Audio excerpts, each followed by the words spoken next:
Good morning, dolls, and welcome to Little Gretchen's workshop. Now, in recent weeks, I've done several little individual videos making individual minis in multiples. And today I felt like I really wanted to take some time to play and pull together some of those individual minis. I wanted to see what kind of settings or arrangements I could create. And I do plan to use some mass-produced and previously made minis. So the objective today is to add handles to the previously made boxes in the back, age them, stain them, and prep them for arrangement. But I think it's relevant to go ahead and allow you to watch me finish off this box because I think it creates a very interesting option for a setting or arrangement on its own. Now I added some little wooden dowels around the edge of the rectangular box, which was made from, again, a tongue depressor, which was the same thing that I made the bottoms of the baskets with. But again, rather than adding the burlap around the sides, I added two tiny pieces of wood and created like a wooden box. And it kind of looks like a cigarette box or a cigar box, but adding the little round wooden dowels kind of gave it a different little profile. Now you just see me fitting the pieces in between the larger pieces to make sure everything is sealed off. And after I had the entire perimeter enclosed, I wanted to see how nicely the lid that I had created for it would work. Now the lid that I'm using for it was a decorative architectural element that I purchased from the estate sale last year, and I actually used it as the doors for my scratch built no kit, no pattern stove. And I will leave a link in the description, but I think it really makes the little box more prominent and a lot more interesting adding that as the lid instead of a flat piece of wood. And that's just another way to show you how to make something really interesting and fun really, really quick. And I ended up adding a fabric hinge to finish it off, and then I'm going to stain it and stage it as well. So let's get to work on these baskets. Now the baskets were pre-made with wood scraps and burlap, and the technique, I'll leave the link for how I did it in a previous video. But this time I'm taking 3 strands of the twine and twisting them together with glue to make the basket handles. Now in my original video when I made the baskets the first time, some of them I made much wider basket handles and other ones I was making as tote bags, so I did a couple different things. But these baskets are going to be more or less for bread and produce. So after the glued twines were dry, they were nice and firm, and I kind of bent them to twist them into the shape that I wanted them to be to fit on the inside walls of my baskets. Now this piece wasn't altogether dry, so I twisted it a little bit tighter because it's firm but still really pliable. And I'm going to allow it to dry a second while I choose the basket that I want to put it inside. Now this has a nice high wall and I really like it. And I was actually considering doing a wooden lid that was covered with the burlap on top of it to give it sort of like a picnic basket effect. Now I'd already marked my wood, and here I'm just going to go ahead and use my Swan Morton craft knife to etch out the portion that I'm going to cut to create a lid for the basket. Now definitely take your time when you're cutting through your wood. Now this is 1/16 inch bass wood, and I'm cutting on top of a scrap piece of granite or marble, so I won't hurt my desk. But you may have to do several passes. I probably have to do more passes than necessary because my craft knife is dull at this point.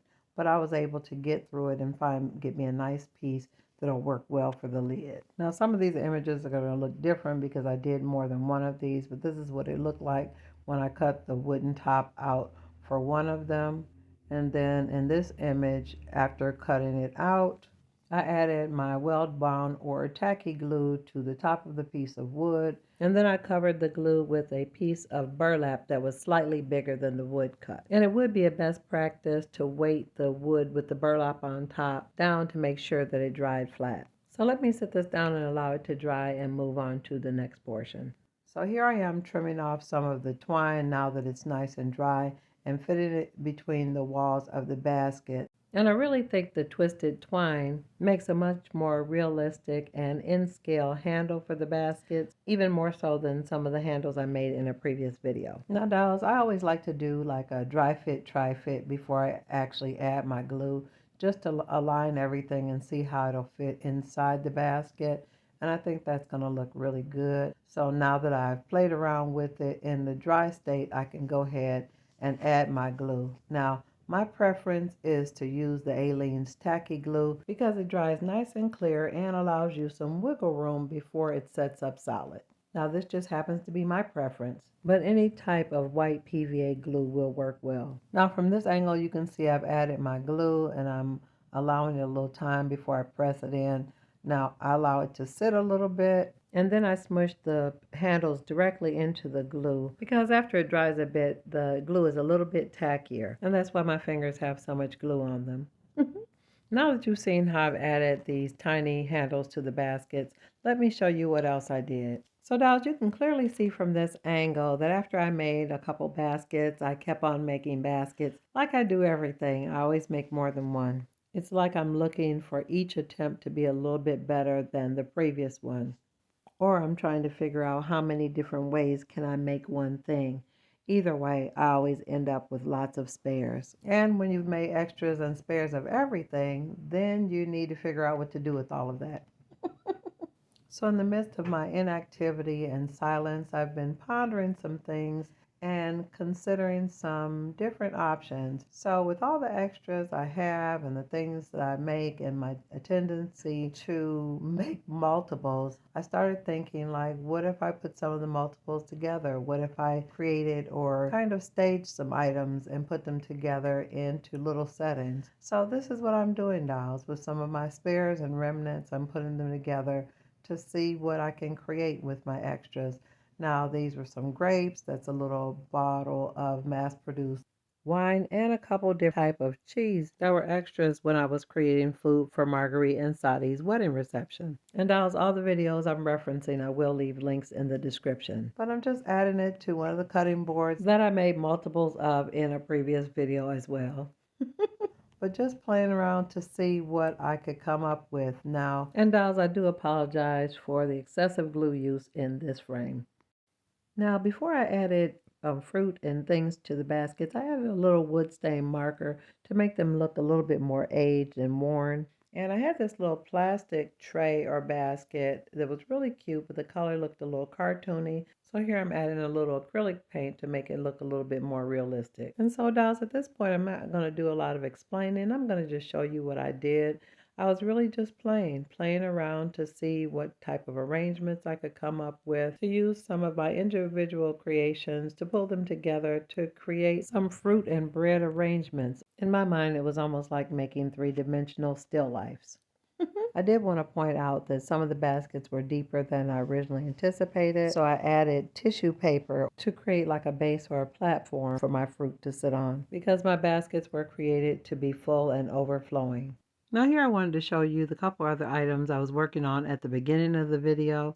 So these last couple baskets, I wanted to add lids to them. So this is the one that I added the burlap to the wood, and it's all dried. Now I'm adding a little bit of suede cording, which is that same 3mm cording that many times people use for making jewelry. And I'm using it to be like straps or latches to my little box. Now I did stain the base and the basket part of the lid with my wood varnish markers to make it look deeper, richer, and more aged. Now here I did play with it a little bit to determine which side of the basket lid I wanted to be the front or the portion that would open, and where I wanted to align the straps. And when I was comfortable with the position of the lid and how everything would close up nice and neatly, I went on to choose a length for my straps. Now keep in mind, these straps aren't just decorative, they're actually going to be the hinges to the basket. So I start by placing a measure of the suede on the back of the basket and see how long I needed to come over the top and back around to the front.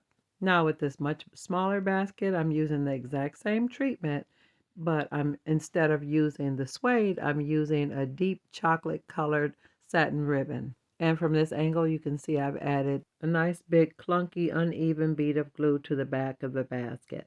And then I gently place the thin satin ribbon right on top of that glue. Now I want you to take note that I didn't try to pull the whole length of the ribbon all the way across the top of the lid, I'm going to allow those pieces to dry on the back securely so that I know that they'll be able to tolerate additional handling to complete the process. Now the suede straps on the bigger box should be dry enough to be handled, and now I'm fitting the lid onto the top.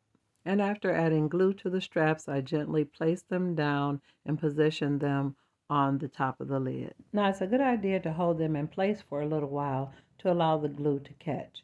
And you want to take this time to make sure your straps are even and aligned and set in a place in a way that you want them to dry. And after I was satisfied with the placement of those suede straps, I went on to work on the smaller box with the brown satin ribbon, adding my tacky glue to the length of it to go across the top, and when I felt like it was aligned neatly, I allowed it to dry as well. Now all I needed to do is to add a few pieces of hardware to finish it off. Now from this angle you can see I added a small piece of wood just inside the top of the lid to create sort of tension to make sure the lid stays closed. Now in this next frame I'm just using gold nail art studs as my hardware to look like rivets. Now I'm just putting a little dot of my glue onto the ribbon where I'm adding the nail art studs. And if you look closely, you can see I used a few tiny buckles for details as well. And also take note, in addition to the buckles, I've added some tiny